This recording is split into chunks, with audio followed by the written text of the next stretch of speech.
What tips can you give a candidate for the day itself? For example, how should people dress for an interview? It's important to dress appropriately for an interview because if you're underdressed for an interview, it shows a lack of respect, right? Companies and employers are going to look at that and say, this person's not taking this interview seriously.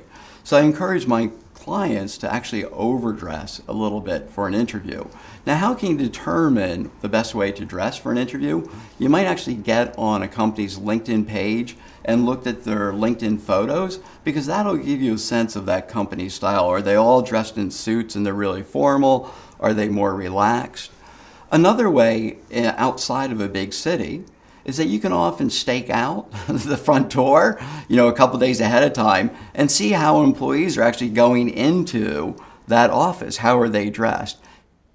Obviously, you shouldn't be late, but how early should you get there? So you want to show up at an interview about 5 minutes early. If you get there earlier than that, just grab a cup of coffee in a nearby restaurant or shop.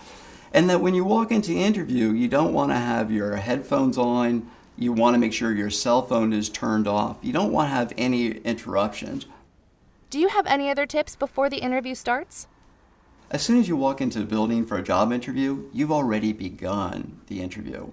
The way that you greet people, the way that you greet the receptionist at the front desk and security, if there is security, all those people are part of the interview process because if you don't handle it in the right way, they may tell the person that you're interviewing with how you approach them and your chances of getting the job can actually be eliminated.